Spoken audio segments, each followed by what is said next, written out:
Muitas animações acabam nos surpreendendo e nos mostrando muito mais do que apenas uma arte bonita, mas ensinando para nós lições que nem sabíamos que era tão necessário. É justamente de algumas dessas animações profundas que vamos comentar hoje. Então relaxa, pega algo para encher a barriga e vamos juntos assistir esse compilado de animações profundas. Não esquece de deixar o like e se inscrever para muito mais. O que será que esse novo lançamento da Netflix, que já bateu vários recordes, tem de tão especial? Esse filme, que já é a animação mais vista da Netflix dos últimos 3 anos, é dirigida pelo mesmo diretor de Enrolados, de 2010. Mas não é porque ele não trouxe nada recentemente que essa história seria qualquer coisa. Muito pelo contrário. Como mágica, traz um vilão bem diferente do que estamos acostumados a ver e uma história de empatia tão boa e profunda que com certeza a Disney deve estar chorando agora. Nesse vídeo, vamos falar sobre a história do filme e entender como a empatia forçada pela natureza pode ser a última cartada de um mundo que está perdido. Hoje no Inacreditaus. Para começar a história, é legal a gente entender esse mundo fantástico que aparece pra gente. Nenhum dos animais mostrados existem, mas parecem funcionar tão bem conforme a gente vai vendo o filme, que faz daquela natureza meio mágica e surreal ser extremamente possível. E é assim que a gente conhece o Ollie. Ollie é um puco, uma criaturinha terrestre e frágil que de repente foi obrigada a viver no subsolo. A curiosidade que Ollie sempre teve desde pequeno garantiu, não só para ele, mas para todos os pucos, o pior destino que eles poderiam imaginar. Quando o Ollie se depara com um Javan perdido, ele percebe que o coitado estava morrendo de fome. Então por que não ensinar para uma espécie totalmente diferente da sua como comer da mesma comida que você? O que era para ser o início de uma grande amizade que poderia desafiar a opinião de todos os animais, se tornou o pesadelo previsível que afundou o legado dos pucos na Terra, literalmente. Esse ato de inocência fez com que os Javans, que eram bem mais fortes e estavam passando fome, dominassem a região dos pucos, tirando toda a sua comida e quase matando eles de fome. Anos depois, presos nessa situação, o destino decide ser gentil e mostrar para o Ollie uma saída, mas não exatamente como ele esperava. Agora, precisamos parar um pouco e entender o porquê haviam animais por ali que passavam fome. Havia uma lenda sobre como o temível Lobo de Fogo mudou aquela floresta para sempre. Antes da chegada dele, tudo por ali era perfeito. Não faltava comida e a harmonia na floresta era plena. Quem garantia isso eram os gigantes de Zos. O Dzo era uma criatura que tinha o poder de fazer você se transformar em qualquer outro animal, dando aos animais a chance de entenderem uns aos outros. Mas esse poder acabou caindo nas mãos erradas. Quando esse tal lobo foi isolado do seu bando e humilhado por aqueles que deveriam acolher ele, fez com que ele quisesse se vingar, roubando uma semente mágica de algum Dzo e se transformando num verdadeiro medo encarnado. Assim, ele conseguiu isolar a floresta de qualquer outro Dzo, iniciando assim uma era de fome e escassez por toda parte. Agora, voltando para a história, quando Ollie acreditava ter encontrado a solução para os pucos, ele acaba se deparando com a semente mágica daquela lenda. Então, além de descobrir que era tudo verdade, ele, por acidente, acabou se transformando no seu maior inimigo, um Javan. Quando sua família se depara com aquilo, ele acaba sendo expulso da sua casa, porque ninguém acredita que aquele monstro é o Ollie, fazendo com que ele conheça a amiga mais estranha que poderia ter, Eve. Eve é uma Javan, e isso já poderia ser estranho o suficiente para Ollie. De repente, ele é um amigo de um pássaro impiedoso que domina os céus e consome tudo o que vê pela frente. E é claro que ela não acredita no que esse puco tá falando sobre não ser um pássaro de verdade, e nem que a semente mágica realmente exista, o que dá para ela o mesmo destino de Ollie. Ela se transforma no seu pior inimigo. E é realmente aqui que a história começa de verdade. A troca de corpos entre Ollie e Eve mostra lições importantes sobre entender o próximo e entender seus próprios privilégios. Eve, que era o pássaro invasor que só liga pro próprio bico, de repente perde sua maior defesa. Ela é forçada a se rastejar entre as migalhas que o seu próprio bando deixou para os pucos. Ela experimenta o terror de ser caçada em plena luz do dia e não poder fugir voando quando quisesse. Enquanto isso, Ollie assume as asas do pássaro que ele passou a vida toda odiando. Ele teve que ser rejeitado pela sua família e se tornar aliado daqueles que faziam ele passar fome todo dia. Enquanto Ollie e a Eve procuram alguma outra chance de voltar para suas realidades, eles aprendem pouco a pouco o que é viver na pele do seu inimigo.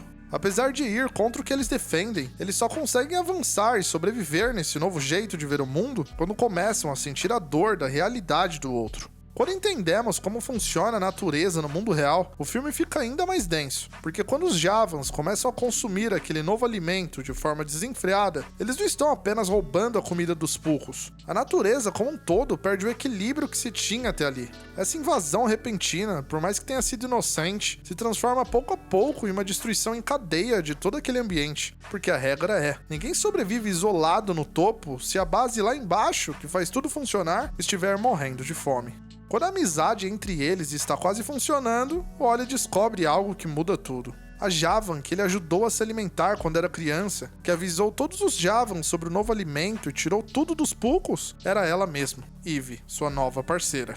Isso só não teve uma grande consequência entre os dois, porque ainda precisavam um do outro para se transformarem no que queriam. Então, juntos, igual na primeira vez onde Eve achou a semente, eles buscam de novo a ajuda do Bugle, o peixe estranho do mar. E aqui onde a gente chega no momento mais interessante do filme. Fomos condicionados a vida toda a acreditar que todo vilão com uma história triste acaba sempre merecendo um abraço no final. Merece ser entendido e, quem sabe, acolhido. Mas o Bugle acaba com essa visão. Sabe quando você olha pra cara de alguém e pensa: é impossível essa pessoa não estar escondendo algo? Esse é o Bugle. Ele passa metade da história agindo como um mascote engraçado, o alívio cômico em forma de peixe que aparece só de vez em quando, justamente quando os personagens mais precisam. Mas sua história esconde algo que a própria floresta gostaria de esquecer. Com muita luta e uma boa dose de sorte, Eve e Oli conseguem encontrar as sementes que precisavam e levam juntos com eles o solitário Bugle, que vivia isolado naquele mar desde sempre. Assim, quem sabe ele não poderia escolher virar um outro animal e poder ter amigos novamente. Mas eles não sabiam que Bugle tinha um plano muito bem traçado. Quando chega a sua vez, ele prefere também se tornar o que era antes. Lobo de fogo! Descobrimos da pior maneira que foi ele o lobo rejeitado por sua alcateia no passado. Ele castigou a floresta mergulhando ela em chamas e acabou castigado pelos heróis daquela época. Ele pode até ter uma história trágica e não merecer todos os anos que passaria isolado depois do seu terrível golpe, mas ele escolhe continuar sendo mal. O filme nos entrega um monstro que escolheu ser assim. O Lobo de Fogo representa um certo ressentimento profundo e muito cruel, onde a dor que ele sofreu se transforma em maldade pura e se recusa a ser curada. No ponto mais alto do filme, o Lobo de Fogo repete o mesmo ataque do passado e começa a incendiar o vale. Oli, percebendo que a destruição seria completa dessa vez, decide arriscar sua grande cartada. Se conectar aos restos de um Zo morto, abrindo mão da forma física e de sua chance de voltar a ser um Puku para se transformar no próprio Zo, quem sabe assim dando uma esperança para a floresta. No final, o Lobo de Fogo, consumido pelo próprio orgulho e rancor, se distrai por um instante, e enquanto a floresta se salva do que poderia ser o fim de tudo, ele é arrastado em meias pedras, sendo soterrado por definitivo dessa vez. Ele rejeita a chance que teve de mudar seu destino e se redimir com seu passado, e escolhe acabar com seu futuro, sendo sempre lembrado como o medo da floresta. Ele prefere afundar na própria escuridão do que admitir que precisava de ajuda. É um fim diferente para um vilão, onde sua maldade é tanta que não sobra espaço naquele ego para ter uma segunda chance, precisando ser eliminado de uma vez para que a bondade pudesse florescer livremente. Acontece justamente o contrário com Oli e Eve.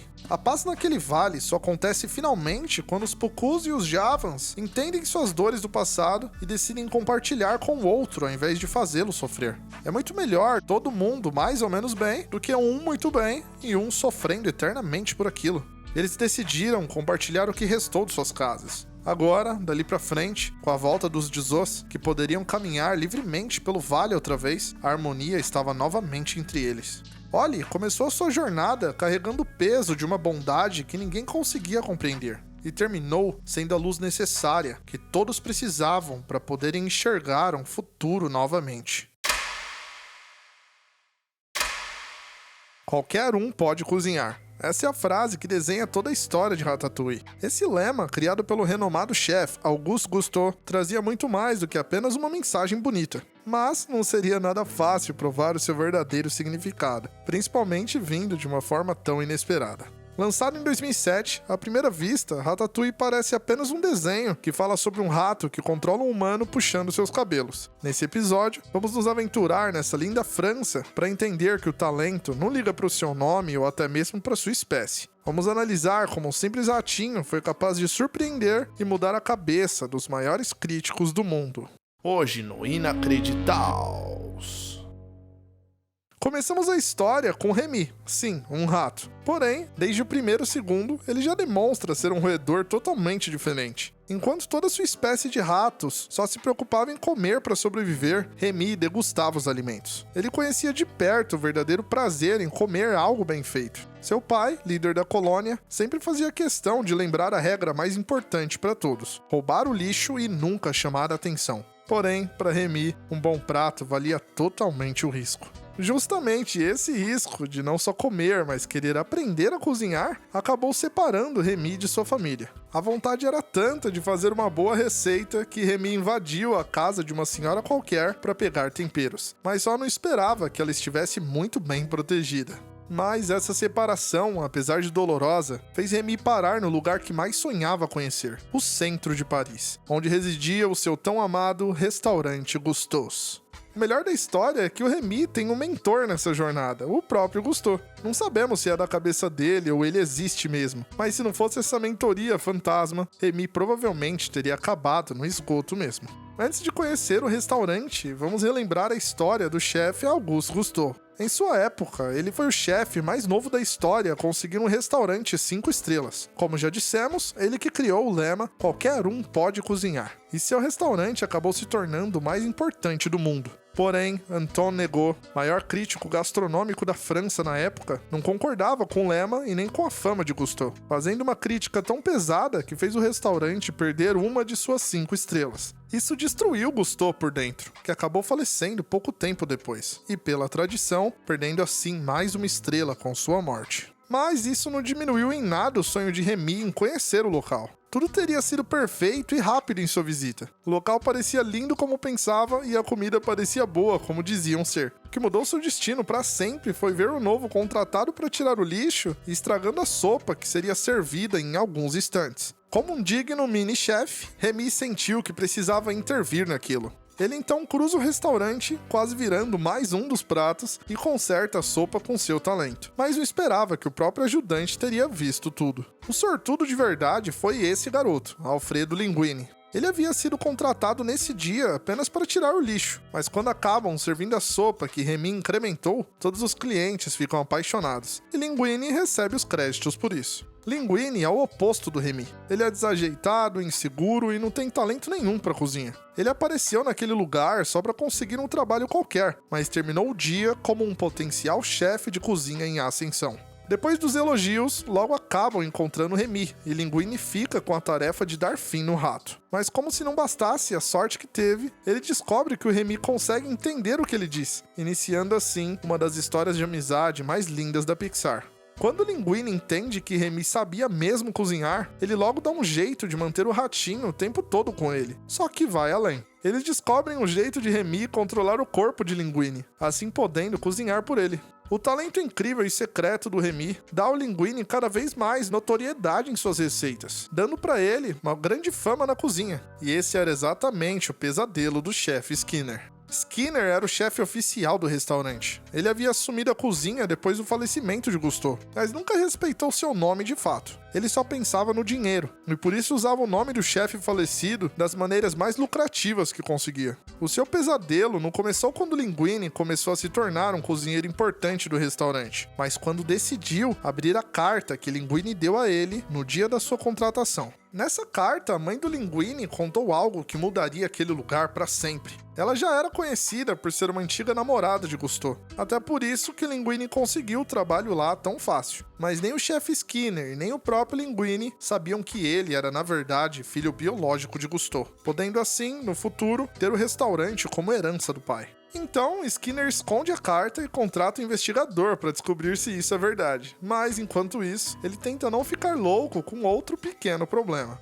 Ele jura para si mesmo que por meses, vez ou outra, acabava vendo Linguini junto de algum rato misterioso, mas provar isso estava ficando cada vez mais difícil. No dia que ele percebe que não é coisa da cabeça dele, além de não conseguir capturar o rato, ele acaba perdendo para Remy os documentos que provaria a linhagem de Linguini, e poucas horas depois disso, Linguini já é o chefe oficial do Gusteau's. Logo que começou a ajudar Linguini no restaurante, Remy conseguiu reencontrar sua família. Ele fez questão de ir até a colônia para ver seu pai e poder dizer que estava realizando seu sonho, mas não foi como esperava. O pai de Remy faz questão de lembrar para ele como os humanos enxergam os ratos da maneira mais crua possível. Ele quer a felicidade do filho, mas quer que ele entenda que não importa o que aconteça, ele sempre será um rato e os humanos sempre irão odiá-lo. Porém, Remy confia no humano que acolheu ele e decide seguir em frente. Como nem tudo é perfeito, a fama crescente e veloz do chefe Linguini sobe para a cabeça, e dessa vez não é do Remy que estamos falando.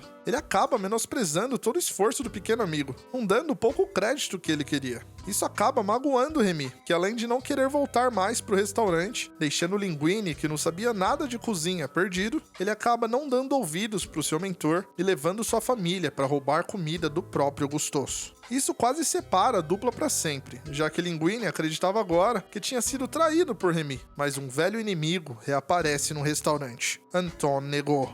Negot era o maior crítico de comidas do país. Depois de muitos anos na profissão, se rendeu à arrogância e acabou esquecendo a coisa mais importante sobre o seu trabalho, a capacidade de se encantar. Para ele, a comida agora servia apenas para alimentar o seu próprio poder que tinha com suas críticas. Como ainda acreditava fielmente que nem todo mundo poderia cozinhar, quando descobre que Gustoso está sendo comandado por um jovem chefe, ele decide que, se depender dele, dessa vez o restaurante iria fechar para sempre. Logo, Remy decide ajudar novamente Linguini, e dessa vez ele não pensa duas vezes e conta para todo mundo a verdade de quem era o verdadeiro chefe do restaurante. Quase todos os cozinheiros não aguentam a verdade e se despedem, mas eles tinham ajuda de sobra por aquela noite. Remy escolheu o prato especial que iria servir ao Senhor Negot, Ratatouille. É um prato rústico e considerado simples demais para um restaurante 5 estrelas, mas quando Negot dá a primeira garfada, toda sua armadura desmorona instantaneamente. Ele é arremessado de volta para a infância, para o conforto do colo da sua mãe,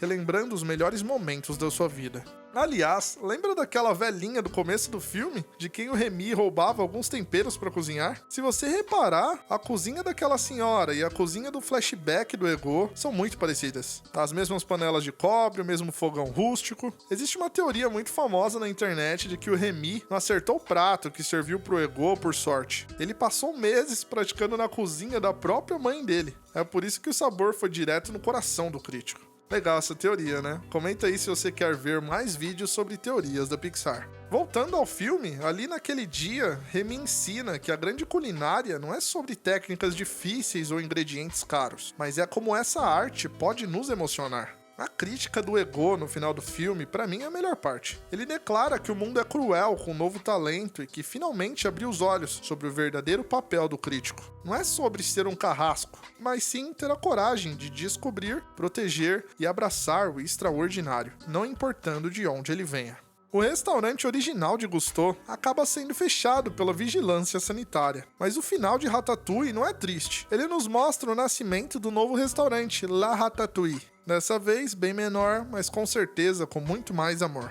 O filme termina afirmando com todas as palavras o legado de Gusteau. Qualquer um pode não só cozinhar, mas fazer o que quiser nessa vida. O mundo só vai mudar de verdade quando pararmos de julgar as pessoas pelo que elas parecem ser e começarmos a dar palco para o que elas trazem de bom no coração. O Remy mudou a história da culinária não porque ele deixou de ser um rato, mas porque ele provou que um artista de verdade só precisa de uma chance para fazer o mundo inteiro sentir o gosto do seu talento.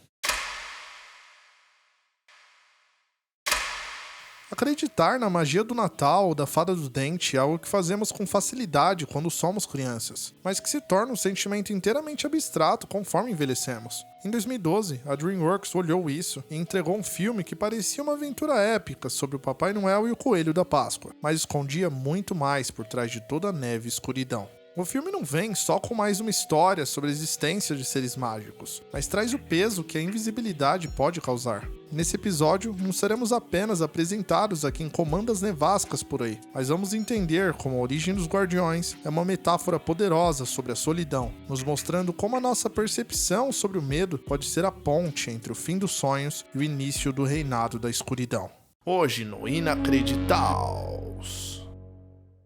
A origem dos Guardiões introduz o conceito de que cada guardião não é apenas um personagem. Eles são os pilares que sustentam a humanidade desde sempre. Norte representa a maravilha na nossa vida, o olhar de surpresa diante do mundo de todas as coisas. O coelhão, de acordo com ele, a Páscoa seria a esperança, a confiança de que o futuro sempre nos reservará o melhor. A fada do dente é a nossa memória. É ela quem ajuda sempre a nos lembrarmos de quem somos. E Sand, conhecido como Sandman, é os nossos sonhos, a base de toda a criatividade dentro de nós. Esses 4 elementos podem até logo de cara parecerem coisas secundárias nas nossas vidas, mas eles formam uma rede de proteção contra a escuridão. Agora, para entender o porquê o Jack Frost é tão importante para todos, precisamos voltar no início do filme.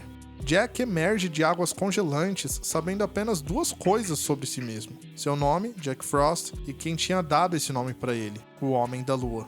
Ele não sabe o que faz ali, nem sabe por que acordou do seu sono profundo, mas tudo fazia parte de um grande plano onde Frost teria a maior responsabilidade de todas: salvar o planeta das trevas. É uma pena que essa entidade que é o Jack Frost demore mais de 300 anos só para ser convocado oficialmente para essa grande missão, se tornando assim um guardião. Apesar de ter dado seu nome, o tal Homem na Lua nunca mais havia falado com Jack, deixando ele sozinho no mundo. É importante lembrar nessa história que se as crianças, as almas verdadeiramente puras desse mundo, não acreditarem em você, você não existe. Era exatamente o que acontecia com Frost. Todo mundo conhece o Natal, conhece a Páscoa e até já deixou um dente para ver se a fada do dente aparecia. Mas ninguém valoriza o frio e a nevasca. Então, quando o Norte e os outros guardiões falam que agora Jack faz parte do time oficial, é uma grande confusão para ele. Mesmo ouvindo aquilo, só Jack sabia que ninguém acreditava nele. Ele só aceita a missão de fato quando descobre o tamanho do perigo que estavam prestes a enfrentar. Breu.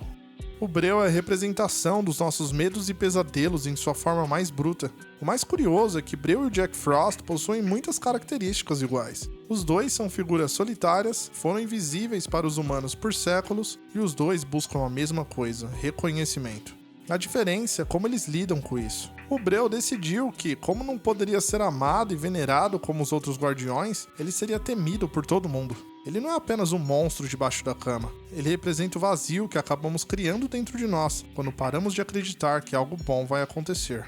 Ver desde sempre toda a tensão que ele nunca teve, gerou dentro dele a vontade de não apenas causar medo, mas de fazer esses medos serem tão poderosos a ponto de todos esquecerem da bondade que existe. Ele quer que as crianças o vejam, mas que acordem e durmam com pavor em suas mentes. Jack, por outro lado, apesar de toda a mágoa por ser ignorado pelo mundo, escolheu apenas existir, fazendo as pessoas escorregarem no gelo ou participando das longas guerras de bola de neve. Jack Frost representa a diversão nesse mundo. E essa acaba sendo o pilar final mais importante de todos, porque a diversão é a porta de entrada para acreditar. Você não pode se maravilhar ou ter esperança se estiver paralisado pelo medo. Dentre todos os guardiões, Sandman é tecnicamente o guardião mais poderoso, mesmo sem dizer uma única palavra. Ele é o dono do reino dos sonhos, é ele que nos faz descansar de verdade, proporcionando os melhores sonos de todos. Porém, se você parar de sonhar, a esperança morre, a maravilha acaba e as memórias ficam intoxicadas pela tristeza. E é exatamente onde o Breu ataca, desestabilizando o mundo inteiro. Quando ele de repente acaba com Sand, acaba pegando todos os guardiões de surpresa. Pouco a pouco, as crianças vão ficando tristes e deixando de pensar neles. Isso enfraquece cada um, não podendo enfrentar o Breu. A falta desse poder acaba mudando todo o reino dos guardiões, transformando o que sempre nos protegeu em uma bagunça sem fim. Porém, a maior fraqueza de Jack Frost acaba sendo sua grande arma, a descrença. Acima de todos os guardiões, temos o Homem da Lua. Não conhecemos ele durante o filme todo, mas sabemos que é ele quem diz o que fazerem, assim como foi ele que ordenou que os guardiões aceitassem Frost como guardião também. Ele coloca todos eles em perigo e mantém o Jack no escuro por 300 anos, não por crueldade, mas para forçá-los a encontrar o seu próprio propósito. O silêncio do Homem da Lua obriga Jack a parar de olhar para o céu em busca de respostas e começar a olhar para dentro de si mesmo. Jack só consegue isso com a ajuda da Fada do Dente. Ela guarda bilhões de dentes de todas as crianças em cofres gigantes, e esses dentes são muito mais do que parecem. Eles são discos rígidos. Eles contêm as memórias da infância. Sem memória, não sabemos quem somos. É exatamente assim que Jack Frost vê a oportunidade de lembrar quem ele era. Quando Jack tem a chance de ver seus dentes guardados, ele se lembra da sua história completa, antes mesmo de ser o Jack Frost. Ele entende que já teve uma família que salvou sua pequena irmã de afundar no gelo, se afogando no lugar dela.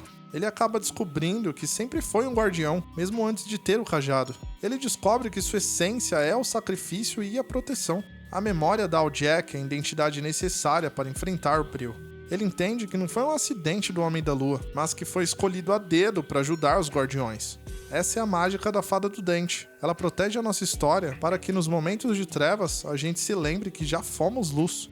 Mesmo com o mundo deixando de acreditar nos Guardiões, Jack precisou de apenas uma criança para mudar tudo. Jamie sempre confiou que eles existiam, mesmo quando os motivos para isso tinham desaparecido. Jack aproveitou aquela fagulha que estava quase se apagando e fez Jamie se lembrar que os Guardiões sempre estariam ao lado dele. Bastava continuar acreditando.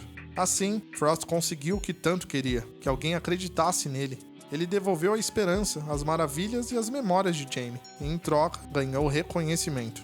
Agora, ele tinha tudo o que era preciso para enfrentar o Prill. Quando uma criança decide que o medo não é mais importante do que se divertir com os amigos, finalmente começamos a iluminar a escuridão. Jack Frost ensina que o medo é apenas uma sombra, e sombras dependem da luz para existir.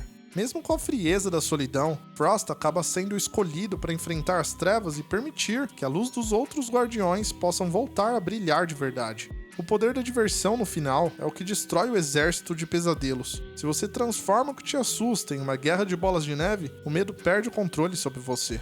Jack começou a jornada como um fantasma transparente e terminou nos lembrando de que a magia mais poderosa do mundo é a coragem de acreditar quando o mundo parece estar no escuro. A escuridão pode ser longa e o frio pode parecer eterno, mas enquanto houver motivos para rir da vida e aproveitar com quem amamos, o sol sempre encontrará um caminho de volta.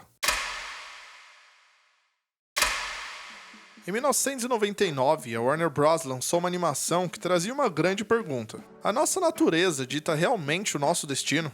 O Gigante de Aço pode não ser o filme mais visto de sua época, mas com o passar do tempo, a história poderosa de amizade entre um robô e um garoto em meio ao terror das bombas atômicas passou a ser um grande clássico das animações. Esse filme com certeza se provou ser uma daquelas obras raras que não foram feitas para aquele momento, mas para ficarem para a eternidade. Se você nunca assistiu, pode ter certeza que vamos mergulhar em um dos desenhos mais sombrios da época, nos mostrando desde um policial envenenando uma criança até um submarino carregado com uma bomba atômica. Porém, se deixarmos esses detalhes bizarros de lado, podemos encontrar uma história poderosa sobre redenção e sacrifício. Nesse episódio, vamos entender por que, às vezes, é necessário um ser feito de aço aparecer na Terra para ensinar à humanidade o que significa ter coração. Hoje no Inacreditaus.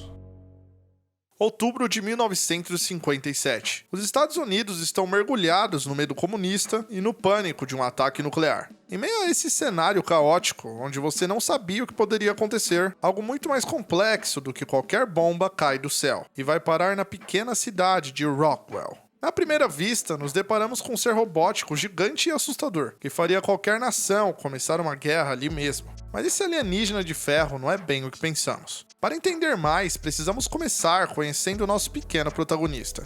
Hogarth é um menino sonhador com uma vida simples na pequena cidade de Rockwell. Logo no começo, vemos ele indo ver sua mãe no trabalho, e assim entendemos uma coisa bem importante. A mãe de Hogue, Annie, não deixa ele ter nenhum bicho de estimação. Isso faz muito mais sentido quando vemos que ele é filho único, não tem a figura paterna e também não tem amigos. Hogarth, mesmo na sua solidão, não se deixa abalar com isso. É uma criança feliz e muito inteligente. Essa mesma inteligência leva ele a conhecer o amigo mais precioso que teria em sua vida. Em uma noite qualquer, tudo parecia normal. Annie trabalhava até mais tarde, Hugh estava sozinho em casa, nada fora do comum. Mas um problema repentino na antena da TV mudaria sua vida para sempre. Ao sair para fora de casa para tentar consertar o problema, Hogarth percebe que aquela noite esconde algo mais. Ele então se prepara e decide seguir aquele misterioso rastro. Ao chegar no ponto final, acredita ter encontrado apenas uma estação de energia, mas alguma coisa havia encontrado ele também. Não é todo dia que você se depara com um robô gigante de ferro, mas o Hogarth fez o que qualquer um de nós faria. Saiu correndo sem olhar para trás. Quando ele percebe que não está em perigo, decide se acalmar e voltar no dia seguinte para tentar um outro contato com aquela coisa. E assim, mesmo de uma maneira desengonçada, eles começam ali uma linda amizade. Do outro lado, temos Kent Mansley. Não foi apenas Hogarth que acabou encontrando rastros do robô. Kent havia escutado rumores na região de que moradores haviam se deparado com algo muito estranho por ali. Então Kent, saindo do governo, estava ali para entender o que era e, se preciso, acabar com o que estava gerando esses tumultos. Kent é a personificação do governo dos anos 50. Ele é um vilão movido pela insegurança e pelo complexo de inferioridade. Ele representa o sistema que, em nome da tal proteção nacional, está disposto a causar exatamente a destruição que tanto tem medo. Hogarth conquista finalmente o que tanto queria, um amigo, mas um amigo bem diferente. Ele percebe que o robô não sabe se comunicar, então Rogue começa a ensinar o que sabia. Ele mostra os quadrinhos do Superman, ensinando o certo e como proteger as pessoas, porque para ele, aquilo era um ótimo exemplo de bondade. O robô pode até ter caído por acidente, mas conseguimos perceber que ele não era mal, só precisava ser ensinado. Isso nos faz perceber que o verdadeiro vilão do filme não é esse gigante que veio das estrelas, mas o medo do desconhecido. Temos também na história Dean McCoppin. Dean vive isolado em um ferro velho, transformando tudo ali em arte. Como ele mesmo diz no filme, ele é um defensor dos pirados. Ele conhece Hogarth na cafeteria onde sua mãe trabalhava. Então, quando é preciso de um lugar seguro para manter o robô, ele demora, mas acaba aceitando o fardo e ajuda Hogarth e o gigante. O ferro velho dele é o único lugar onde o gigante poderia estar seguro, porque é um refúgio daquela sociedade que estava prestes a explodir a qualquer minuto. Literalmente. Mansley é o único personagem que nunca muda ali. Enquanto o gigante evolui para aprender a sentir empatia, proteger a vida e entender a arte, o humano, no caso Kent, regride, tornando-se cada vez mais frio e cego em suas ordens. Ele faria qualquer coisa para poder dizer que ele mesmo acabou com aquela tal ameaça. Porém, ele não percebe que o gigante não é um invasor, ele é um espelho da sociedade. Se você o aborda com curiosidade, igual o Hogarth fez, ele reage como uma criança gigante e amável. Mas se você o ataca por medo, ele pode responder à altura. A paranoia nuclear cega as pessoas para a realidade de que o mal não reside na tecnologia, mas na intenção de quem aperta o gatilho. O gigante reflete exatamente a energia que a humanidade projeta nele.